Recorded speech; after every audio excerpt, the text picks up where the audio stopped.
Hello and welcome to yet another episode of the Ugandan podcast by the Ministry of ICT and National Guidance in collaboration with MultiChoice Uganda. And today we are talking about the ideas, industries, and the individuals shaping Uganda's digital future. Whether it's industry-led hubs for innovation or award-winning alumni, we have the superstars who are building the future of storytellers, journalists, and creatives all across the board, from the policymakers to the people on the ground, or as we say in Uganda, on ground. I am your host, Anne-Marie, and I'm joined by four amazing individuals.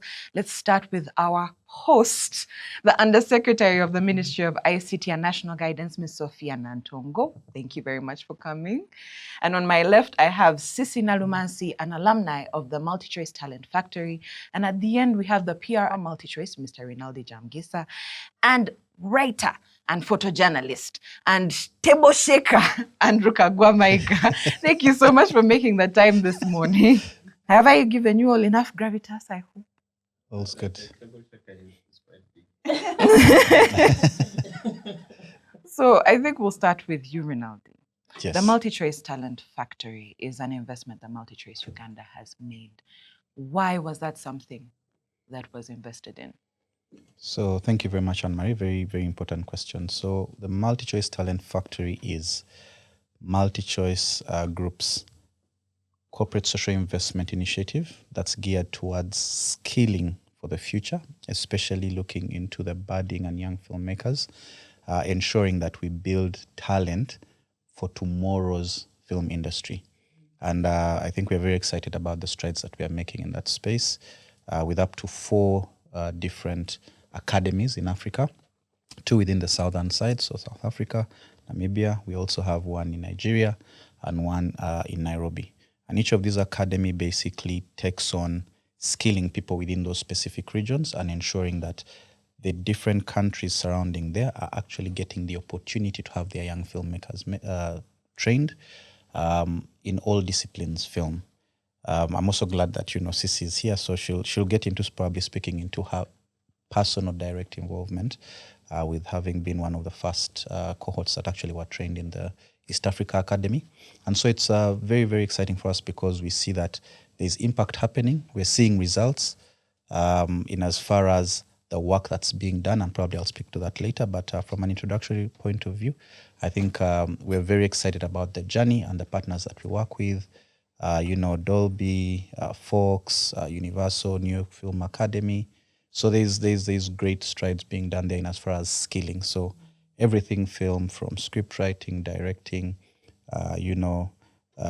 things around sound design, among many others. So quite an exciting journey for us because we are Africa's most loved storyteller. This is true. 100%. I mean, over 17 channels of local content across the African region that's delivered specifically in the different countries that we operate. Uganda, for example, has 2, Pearl Magic and Pearl Magic Prime, giving you authentic Ugandan stories. Interestingly, and probably I'll break it down further, is that we have MTF alumni who are working on some of these sets already. Yes. Yeah. So more than just skilling them, you actually give them employment opportunities even after that. So we do not necessarily give it to them hand to hand, but because of the skill they've gotten, producers that are being given these opportunities are actually now looking for them because they know that they actually have the right skills to deliver on set. So they've earned it. It's not simply because you were in the MTF, you have an inlet. That's incredible. Thank you for that. And we've also seen them, also go through, international collaborations, regional collaborations with other, production houses. So it's very exciting for us to see that the fruits are already there. Yeah. You said Dolby. You said Fox, you said Universal. Universal Music Nigeria, yes. We have New York Film Academy. All these are partners that support in as far as the trainings are concerned. Maybe to give it a quick breakdown, the MultiChoice Talent Factory is basically 3-part. We have the academies that do both theory and practical training for the filmmakers that go to the different academies.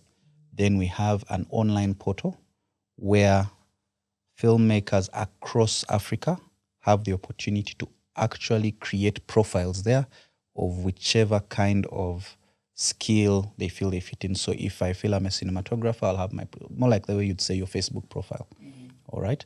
So you have a profile that says I'm a cinematographer, I'm a writer, I'm a producer, I'm an actor or actress, and it allows you to collaborate with other filmmakers across the continent, allows you to chat with people, have conversations around, I have this project, I see you a director, I see you a producer, can we have a conversation? I see you an actor, I've seen this thing that you've done, and so there's that opportunity. The other is masterclasses that are always available on the portal. Speaking to sound design, speaking to, dialogue writing, to acting, editing, and much more. So there's opportunities across. So it's three-part. The academies that are hands-on, and I'm really glad that Sisi is here.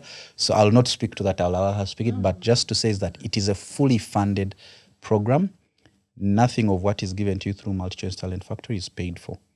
So meaning when guys travel to whichever academy, you have their tickets paid for. If they need a visa, their visa is paid for, their boarding and accommodation, their meals, their transportation in there with a stipend that allows them to be able to meet their basic needs while they're out for training.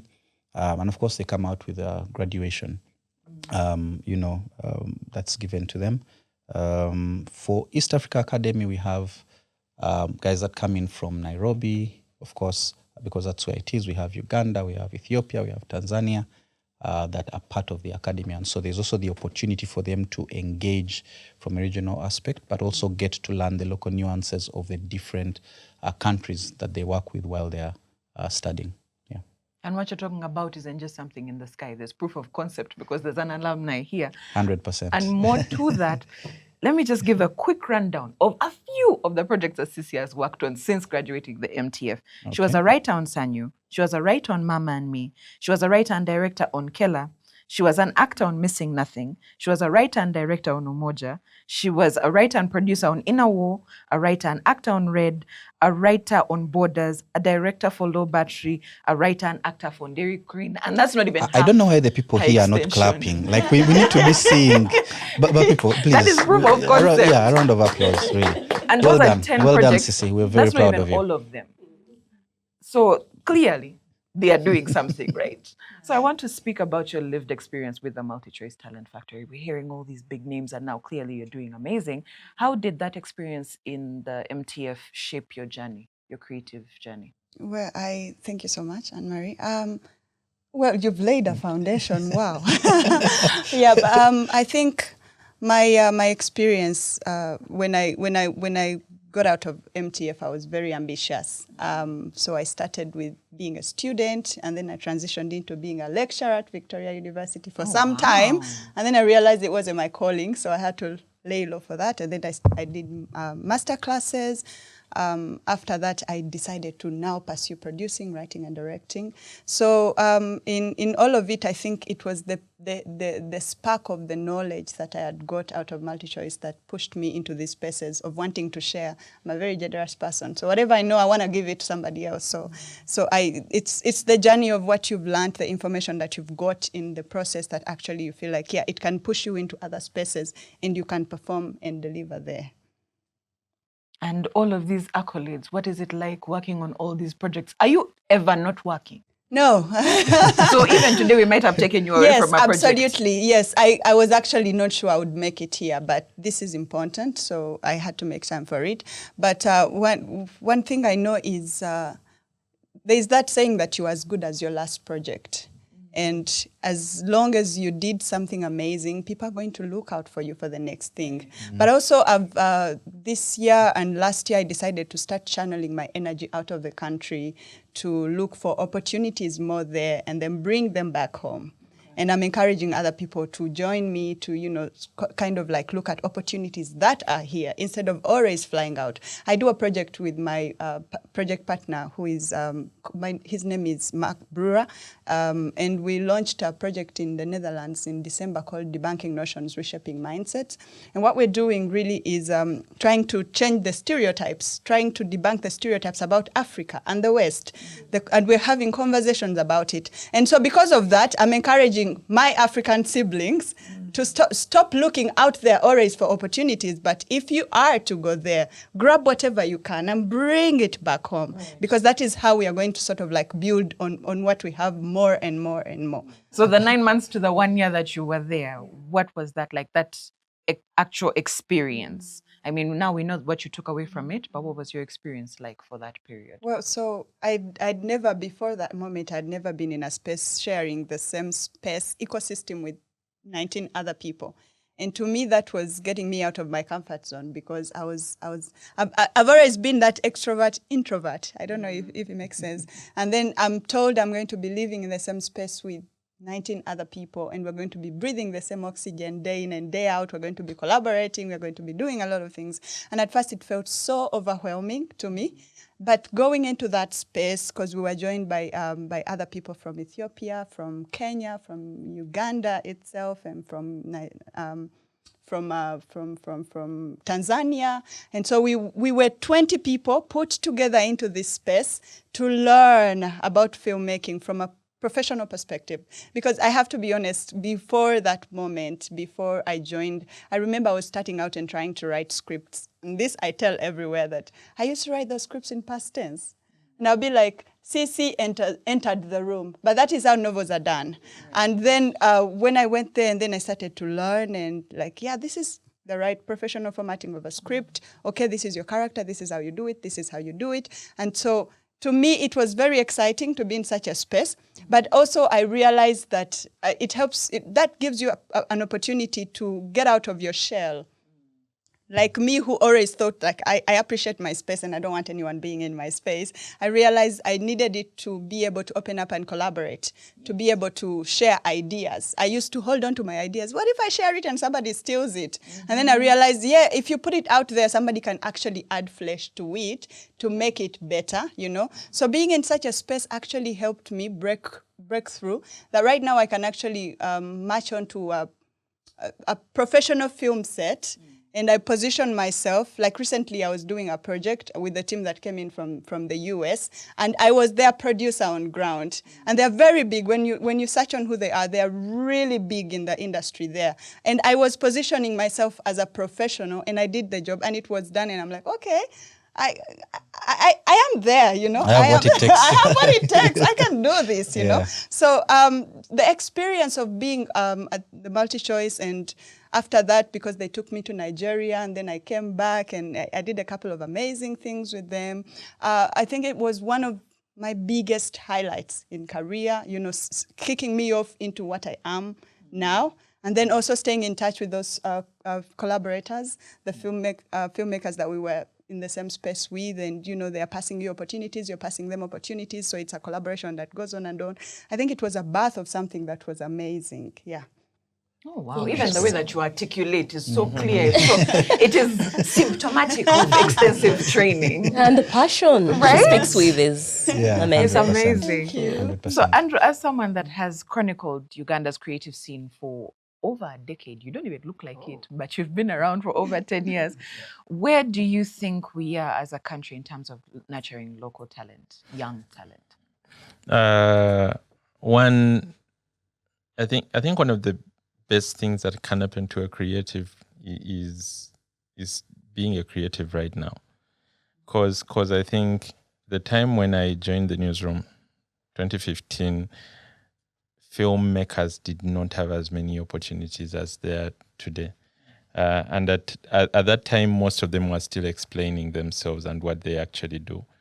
That's because very many people are not really understanding, like, you're going to make films? like, so are you going to make like Titanic? And then you're like kind of, but then not exactly that. So it wasn't making a lot of sense. Today, what has happened is very many people have opened up. We are at that time when people love content, like people call it the new oil. The demand for content is too much, and it has forced the number of people to start demanding content, even people themselves demanding content in the comfort of their home. The number has gone up, and because of that, very many opportunities have come up. For example, like the Talent Factory, like I can just imagine if the Talent Factory existed in 2015, like how many people would have survived. You know, in 2015, I was on a set, and like I remember all of us on that set had no idea what we were doing.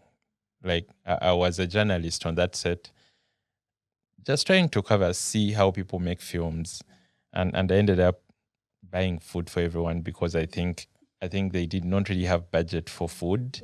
So like I got hungry, and then in my mind I was thinking we're going to be fed, and then up to some time I started thinking, are they as hungry as I am? But no one is saying a thing. Neddala bano bantu. So like I ended up buying food for everyone that was on set, and like that's how people are working. People are not getting permission to shoot in spaces, so you would like just show up and you shoot. In case people see you, you run. So that's how people are working. So I could say the state right now, like a lot has changed. If I receive calls and people are telling me, Andrew, I have my house, do you think people can come and make a film from here? Like today I received such calls. In 2015, you had to explain to someone. You tell them you're making a film and like they do not really understand what you're trying to tell them. Today, it's easier for me, like even when it comes to my family, because my family took a very long time to understand what exactly I do. I think Now you bring something to the table. I think it's until I started traveling that my mom was like, okay, it's okay not to become a lawyer. Because she kept telling me that okay, yeah, as you do that thing you do, because she did not really understand it. At first, she knew like I was a journalist, but then when I started covering a lot of art, now she did not really understand, because she thought a journalist is supposed to cover politics and interview the president. So I think when she saw I was interviewing Nabwiso, she's like, that's not the plan we had in mind. So when I started traveling, then she started kind of making peace with the whole thing I was doing. So man, a lot has changed. Like it's a better state. I cannot say it's the best, but it's way, way better than it was at the moment. And just like our parents took a while to take to it, we're very privileged to have a ministry that realizes the importance of creatives and the creative economy. I mean, the government could distance itself and say, you know what, banekolera jange, fend for yourselves. But the Ministry of ICT and National Guidance is actually working towards building capacity and skilling the future generation of creatives. And so, Undersecretary, I wanted to know what are some of those ways that you're building capacity and working on the skills of these creatives in Uganda. Thank you very much, Anne-Marie. And it's very refreshing hearing all these testimonies. It kind of gives me more motivation to actually put in more effort in what we're doing, and the realization that what we are doing at the Ministry of ICT and National Guidance is actually benefiting people and, creating a mindset change across the country. So at the Ministry of ICT and National Guidance, our skilling, what we do under skilling is actually enshrined in our digital transformation roadmap. And I can't speak about skilling without speaking about the other pillars of the digital transformation roadmap that we have. And because the first pillar we have is to set up the infrastructure. You can't skill without having the infrastructure. So we've gone a lot of strides in improving the infrastructure, in building the infrastructure, that now we talk about having 4,500 kilometers of fiber optic, because once you want to film and do all the work that you do, you must have reliable internet connectivity. How else will you, put out what you're doing? How else will your work be felt? How else will your work be received? So we are putting a lot of effort in that. And we have our agencies that are supporting us with that, NITA Uganda, Uganda Communications Commission, and we have other private partners that ensure that masts are built all over the country, across the country. And now we're even venturing into the waters to ensure that connectivity is even on the waters, across the borders. We're having partnerships with East African countries to make sure there's no break of connectivity when you're crossing to, the neighboring countries. So we've set up the infrastructure and we're now confident. And actually, when I hear these testimonies, I know that what we're doing it right.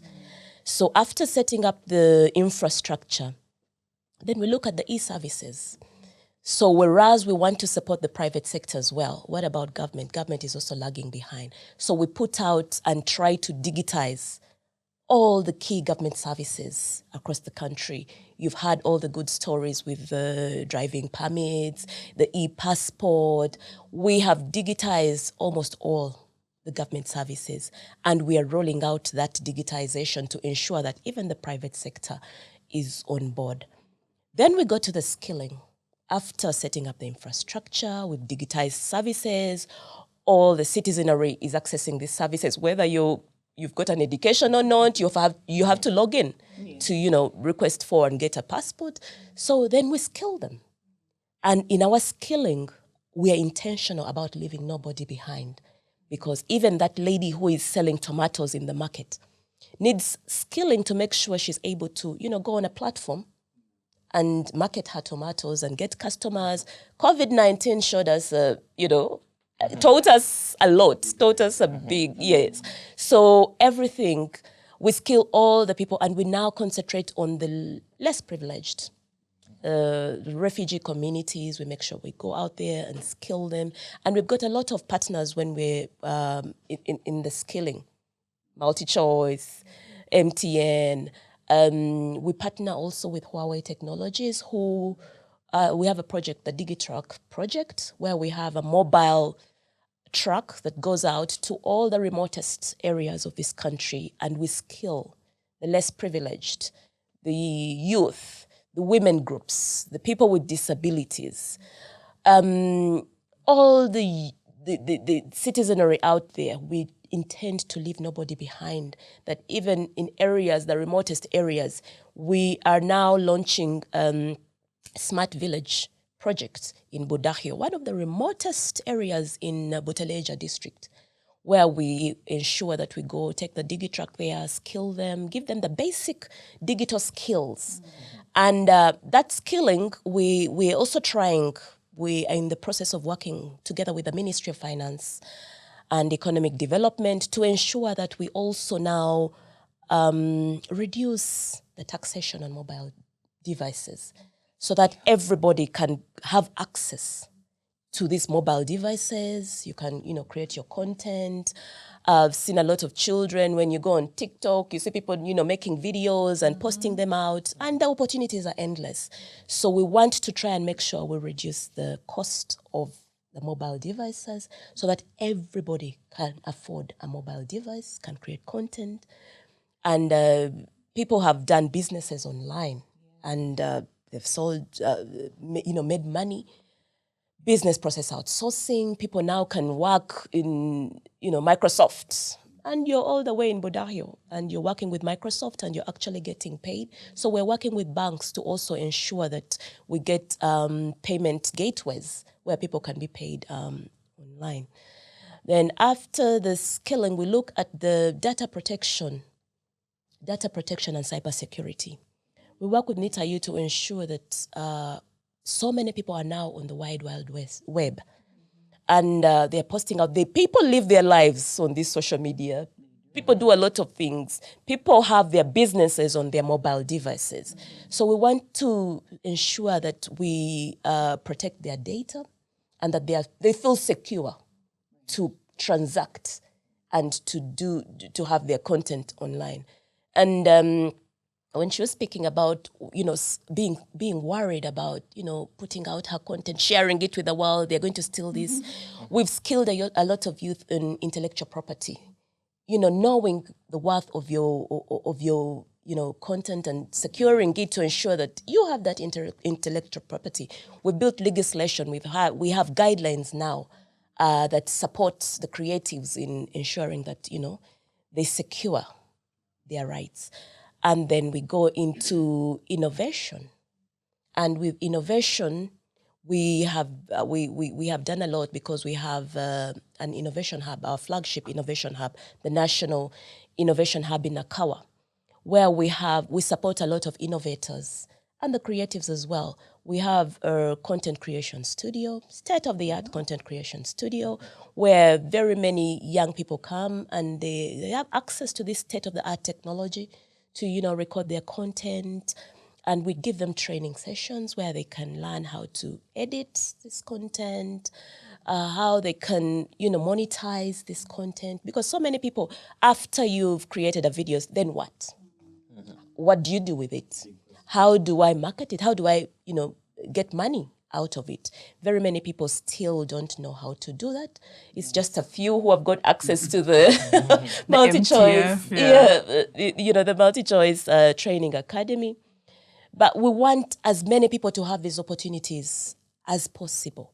So that is, in a nutshell, what we're doing. And the glue that solidifies these 5 pillars of the digital transformation roadmap. Number 1 is the legislation. We have done a lot in ensuring that we legislate around all this. We have the communications policy, which we are reviewing actually, to make sure that everybody who is online, because everybody now is a journalist. Yes. Wake up one morning and cover a story.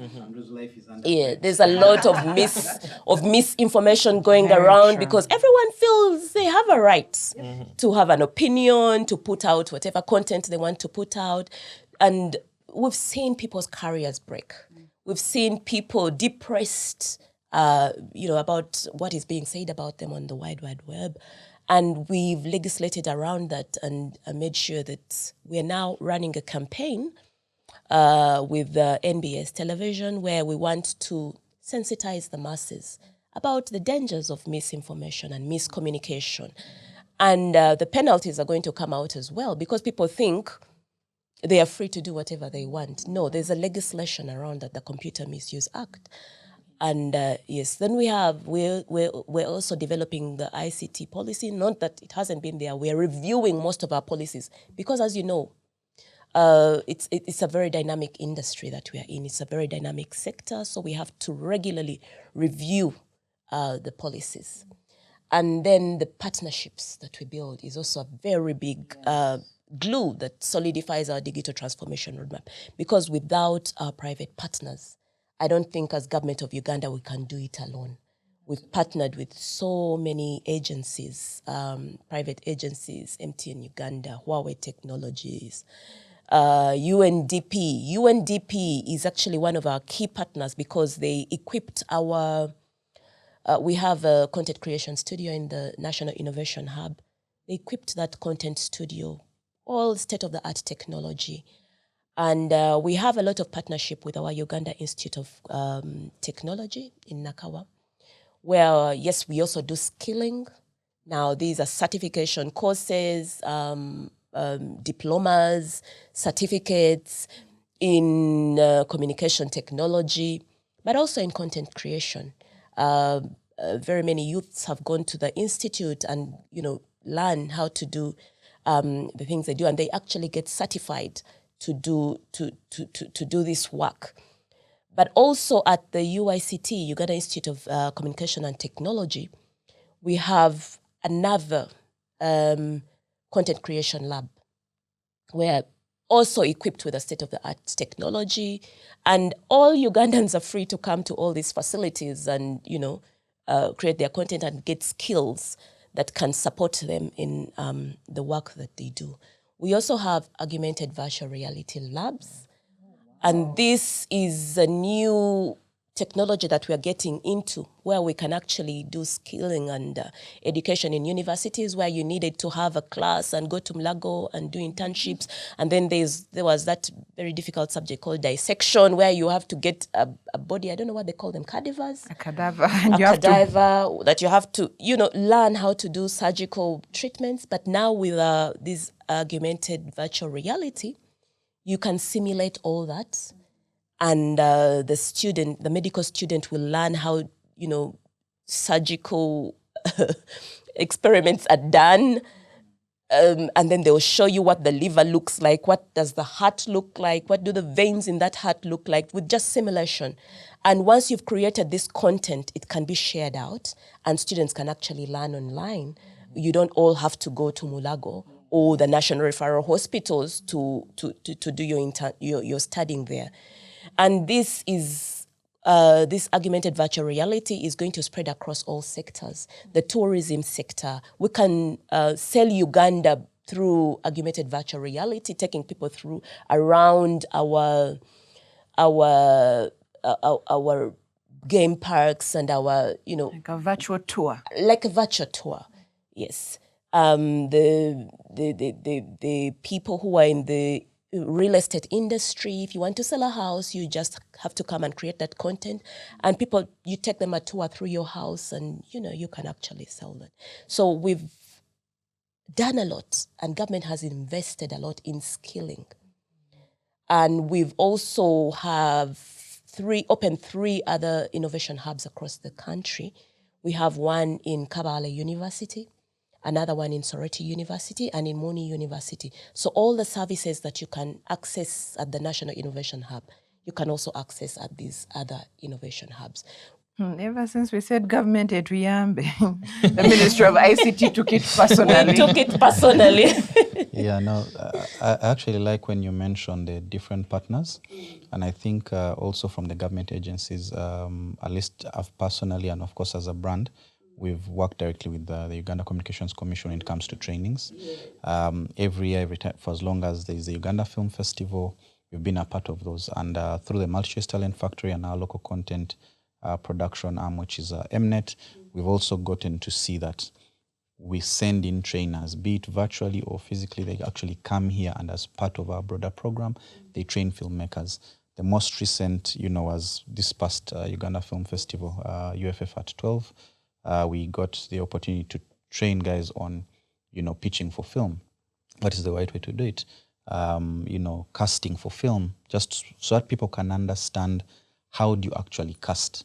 Because what we've also seen in the industry is that, because, he's my friend, she's my friend, as an example, I will call them to act, not necessarily because they are the most professional in the sense. I'll call them to my set, to be the main actor, main actress, or whatever it is.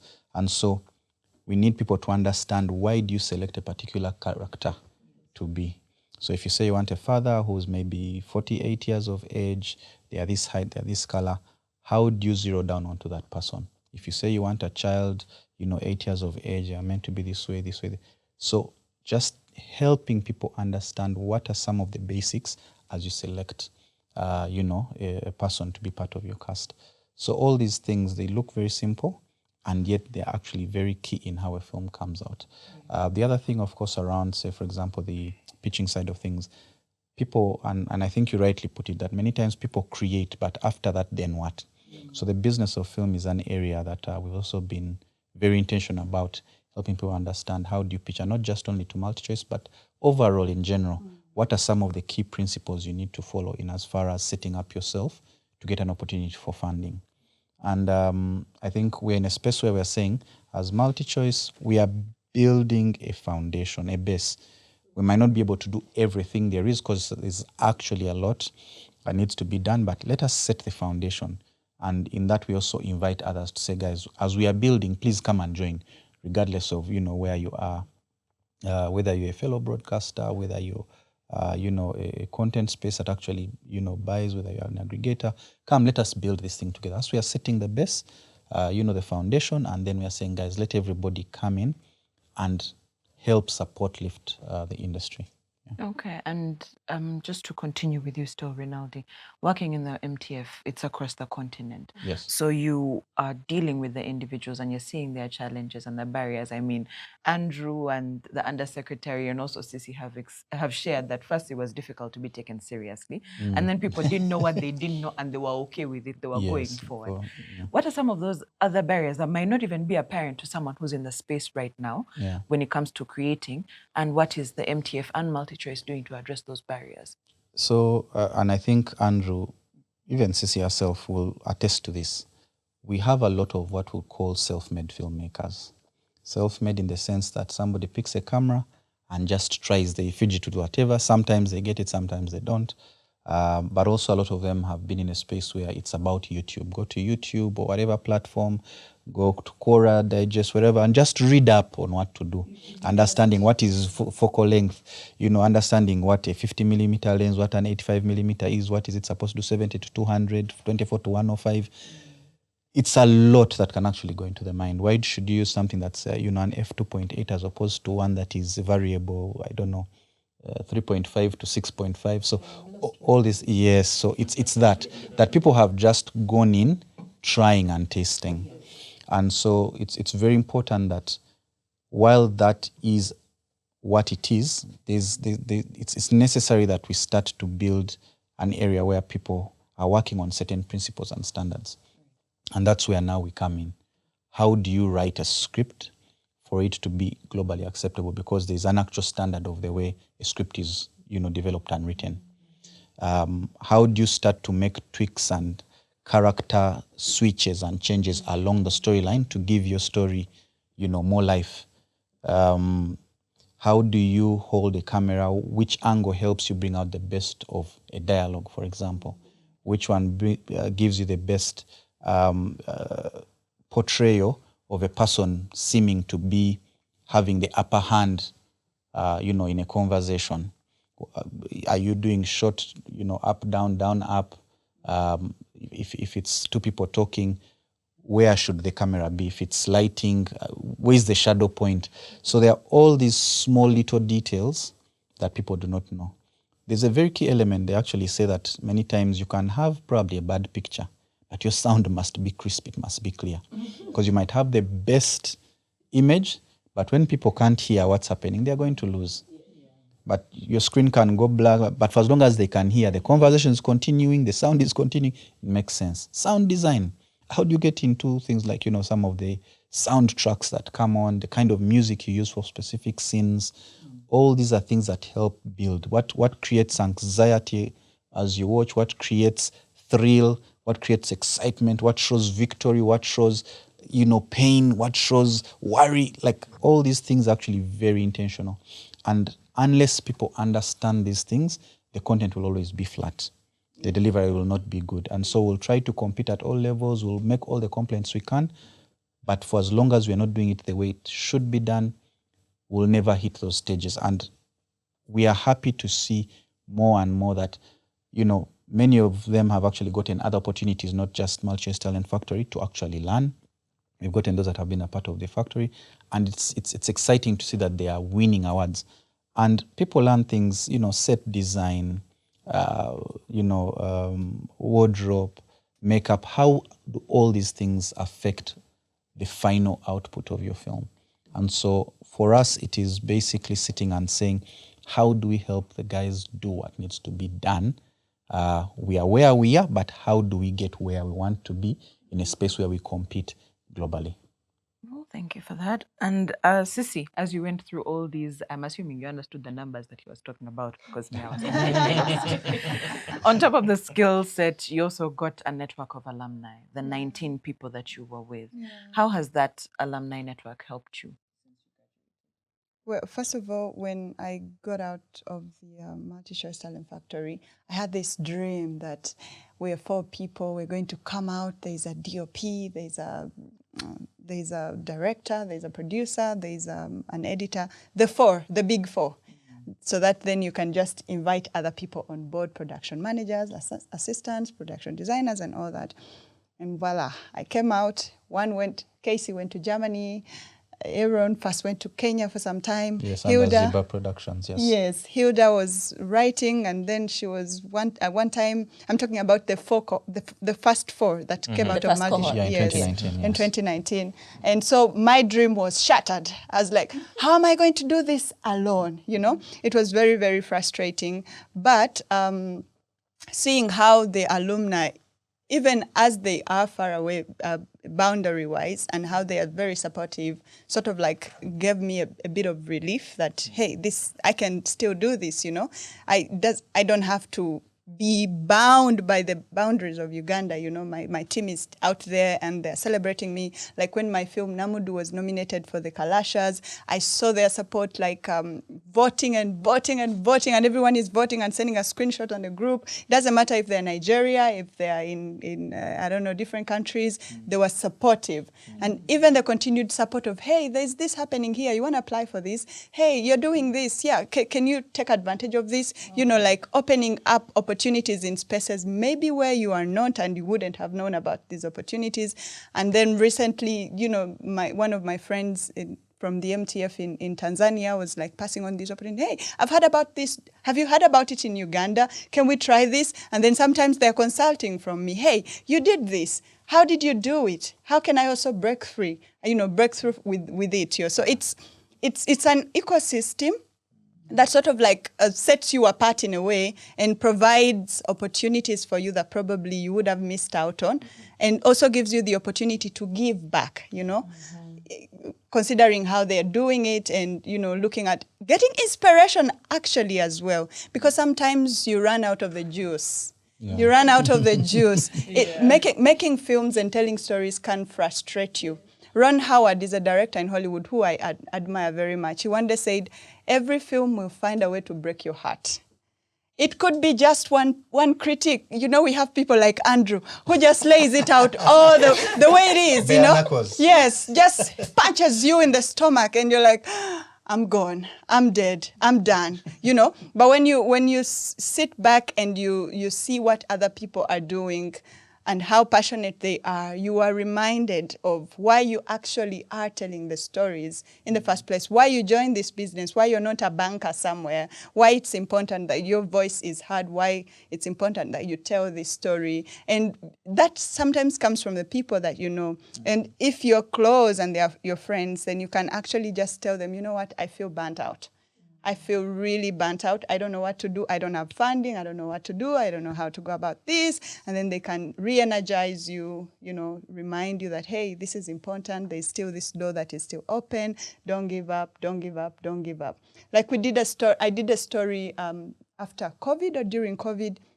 It was a documentary called Creatives Under Quarantine, and we were inspired. Nice. We were inspired by a creative who died of hunger in COVID, and we were wondering, in this creative, you know, like space, how can someone die of hunger? Where is the support team? Where is everyone? Where is everyone? You know, and so I started checking on other creatives. Hey, how are you doing in this COVID time? Are you still in there? Are you dying of hunger somewhere and we have no idea that this is happening? You know, stuff like that. So in a way, this is a mental support system to push you through before even the practical opportunities come your way. But just having an emotional support, just having a team that you know you can call your own, that when you travel to a country, you're like, hey, I'm going to check on this one, and then get inspired, take from them, give back, and then keep moving. So you refill your juices when they run out. Absolutely. So I learned something very interesting recently. So actually, so she's talking about giving, and there's two things that I can at least attest to. So one is that one of the times when we had the Uganda Film Festival trainings, UCC chose to do some regional engagements, and we took Sisi with us as part of our trainers. And she indeed taught on, you know, different subjects, including mobile phone filmmaking, because a lot of the upcountry people, the access to some of these very, you know, expensive gadgets is not easy. So how can you use what you have? And I think thanks to UCC is that one of the categories they have within the regional film competitions is best smartphone filmmaking. Oh, right? wow. Yes, so they did, this particular year, they did, you know, rounds. They were in Tungamo, Mubende, you know, Tororo, and Lira. And what happened is that in those spaces, they actually awarded Best Smartphone Filmmaker. That's interesting. Awards. Yes. Because also there's another entrant. He graduated with MultiChoice Talent Factory. His name is Samuel Mafayo. So I was that's invited. the same thing I was going to talk about. Yes, I was invited. Over to you. Thank you. I was invited by a refugee law project to do a masterclass on screenwriting. And amongst the people that came to attend the masterclass when I was training was Samuel. He was a refugee. Yes, yeah, he's originally from the DRC. Yeah, from Congo.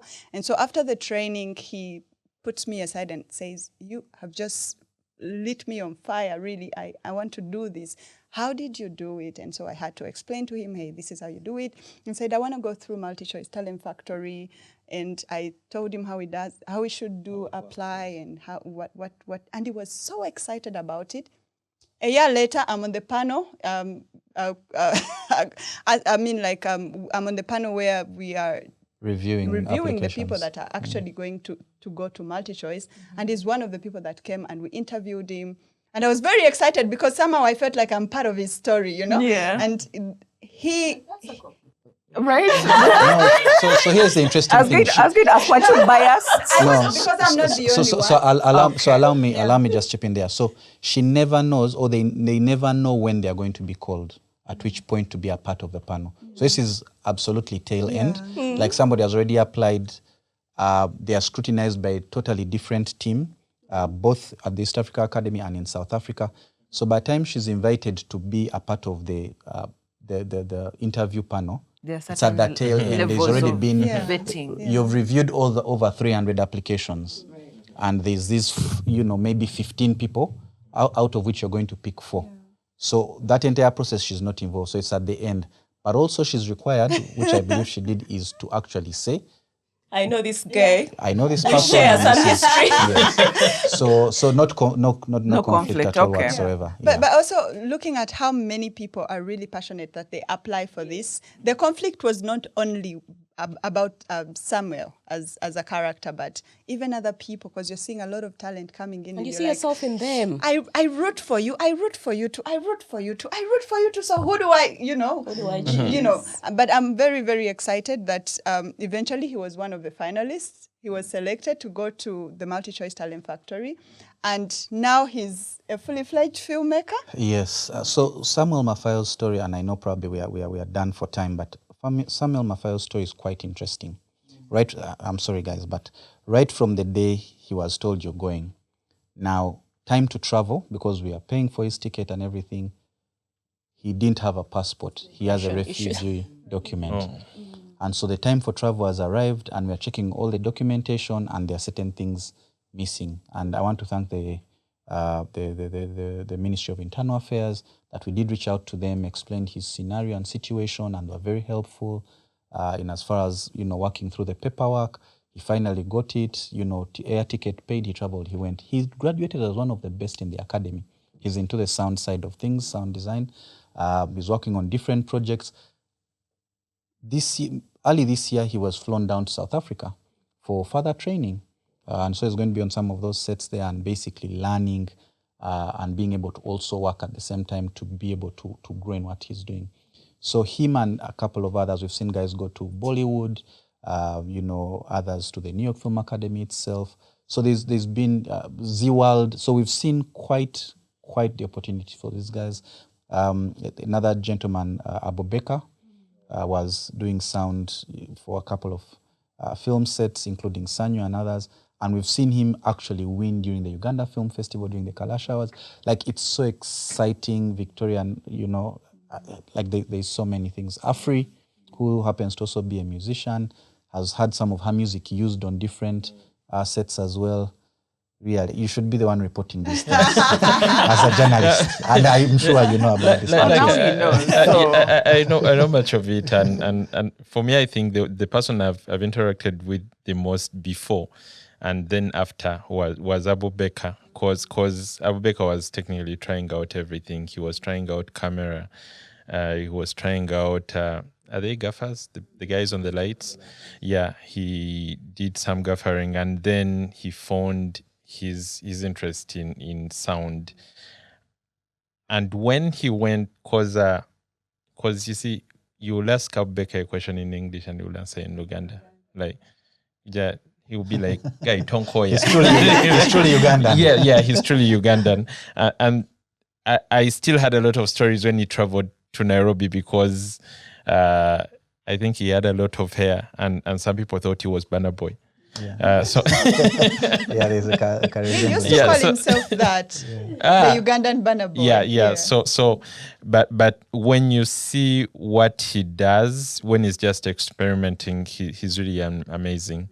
By the way, for many people that don't know, he was behind the camera when we did Kenneth Mugabe's there is a video. It was during COVID, because during COVID, I think they brought them back. Yes. So during that break, there. we got to shoot a video with him. Yeah, because I was kind of managing an artist at that time. Downplay. Well, like he's sort of He's downplaying his role. But now let's upplay your role then. As someone who didn't have the MTF when you were coming up and you didn't have these opportunities to get seen, and yet somehow you still managed to get visible. And now it's, okay, let me say it's better, but it's also worse in a way, because now there's so many skilled people. There's so many people who are coming out, like the undersecretary said, who decide that today I'm a journalist, I'm going to record myself, and they're putting out content. What would you have to say to someone who's trying to get visible when it comes to the creative economy? Because we all want to be seen, we all want to be heard, we all want to make an impact. One first thing I would say is I did get the opportunity, but it did not really come from Uganda and Africa per se, because I got trained to critique both theatre and film. That was at Sundance and Sundance, Rotterdam, and later Durban. But the advantage that someone working in Uganda has right now is that there are opportunities right from Uganda, East Africa, and very many in Africa. And you do not need to jump over hoops to get those opportunities. I think for a creative that's working, one, you need to know that it does not stop on digital. Being present is also important. And I think one of the examples, I could give two examples, a filmmaker and an artist. A filmmaker being Lukman. Lukman will produce a short film and he knows it's specifically going to be on YouTube, and he will try to have a billboard for it. But okay, I'm not saying people should have billboards for their things. It's expensive. We understand. Yeah. The other person I would say is Joshua. Joshua would do his music and he wants people in UK to stream it. But he will not say, yeah, because it's digital, it will get to them. He will somehow find a way of going to the UK to promote there as well. So a Ugandan that's starting out, even if you're doing amazing content, you need to find a community, because community is very important. If you're doing short films and you're putting them online, try to find the actual filmmakers and interact with them. There is that thing about community, like I cannot really explain it, but the more you probably find Sisi, find Nawiso, the more you meet these people and talk to them, is the more they push your word to other people. And when the industry starts supporting you itself, there is a way even your numbers kind of increase in a way. Ministry of ICT has to all of this going on. Government to Yambi, yes. So how can a young person access these initiatives, the trainings, the skilling that you're talking about? So, like I said, most of the opportunities are enormous. Yeah. I've talked about the National Innovation Hub in Nakawa. It is open to everybody. All you have to do is walk there and book space. Okay. You don't have to pay. It is free of charge. So you just have to present yourself, book space, and either record your sessions. This equipment is available and is free to the public. So just walk to the National Innovation Hub and book your space. And also the skilling that I talked about at the Uganda Institute of ICT. There are some government-sponsored courses that you can, enroll onto, but the others which are paid for are also really, really subsidized. So you have to go there and apply for the courses and study. And while you're there studying, then these opportunities are there, because the Uganda Institute of ICT is just next to the Innovation Hub. So they're in the same compound. Yes. So you leverage on the opportunities at the Innovation Hub, some of the lectures you'll have there. They hold a lot of master classes at the Uganda Institute of ICT, master classes in content creation, in digital skilling, in recording, film. All that is available there. Then the other opportunities that are available are the partnerships that we have with all these private players. We've just talked a lot about these partnerships. But one thing that stands out for me, as Sisi was talking about, her journey, and as Andrew was talking about his journey as well, is opportunity finds one who is ready. What are you ready to go through, and find that opportunity as well? Whereas government of Uganda has so many opportunities, we're not going to, come and handpick you. Very many youths are there waiting to saba government to Yambe and are waiting for government to come and handpick them and give them these opportunities. I like the stories of Mafayo and the passion these people present. You become a superpower with the passion that you have. And you become almost impossible to miss, when these people are out scouting for this talent. We also go out scouting for this talent, but you have to have the passion. You have to have the agility, the grit, the resilience. All these stories that they've given us are stories of resilience and trying it, failing, waking up, standing up again and trying over and over and over again. Well, I'll just encourage them to come out and take up the opportunities that we've given out, get the training, have the passion to start with, and then get the training, and then get out in the market and get the jobs that are available. The sets are all available, but also you don't have to seek out the jobs that are available. You can create your own job. We've set up the infrastructure. We've set up the connectivity for you. The internet is well and functional and up and functional all over the country. And I've said that the access to devices is also increasing. So really, someone can wake up in the morning and create their own job. So please don't worry about anything. Just wake up and create your own job. The opportunities are enormous. And we thank you for the Ministry of ICT and National Guidance contributions. We thank you for your passion, because you also have passion on an individual level that we've seen. And thank you so much for all of your time. But before I release you, just one last question. Your 2 Ugandan songs at the moment. Let me start with you, Rinaldi. Your 2 Ugandan songs, or your 2 Ugandan artists that you're really enjoying? So two is hard because people are out there doing good work. So Elijah Chitaka, Kenneth Mugabe, the Collective UG, Birungi Bana for me, and Wake as well as is this lady, gosh, her name is skipping me. I'll get to it probably at the end, but yes. So for now, let's go with those. And for you, Sisi, you're 2 Ugandans at the moment. Wow, very hard to please, so I will go with Kenneth Mugabe. He's a timeless classic. Yes, honestly, I resonate with the stories and the music that he makes, so yeah. And I'm going to take a guess the fact that you did one of his videos on your playlist. He's definitely on my playlist because I've been part of Kenneth Mugabe's story. That's beyond being part of his music video and his team at some point. So he's obviously on my list. He's one of my Ugandans. But my current Ugandan songs at the moment, I think one would be Hidden Agenda. It's new on Bebeku's new album. I like it. And then Joshua Baraka, Wrong Places. It's a very nice song. And Undersecretary, what is on your playlist? Joshua Baraka, for sure. Joshua Baraka and Azawi.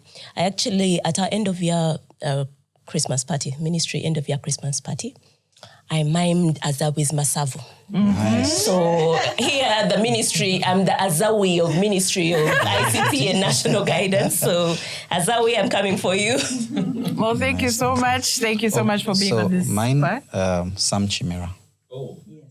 Sam Chimera and Sandra Sui as well. So You've given us like 10. and for me, we might be mentioning names here, but I just want to encourage any artist out there. We see you, we hear you. We might mention we these love names, you. but we love the work that you're doing and we're very proud. Whereas on our side, it's film, but film and music go hand in hand. Yes. So we love what you're doing. Keep creating. They're like 5 and 6. And for you who might not be creating, you can build your skill set for the set the Ministry of ICT, the MultiChoice Talent Factory, and individuals are here to support you. So dream big, build bold. Until next time, this has been the Ugandan Podcast. Stay blessed.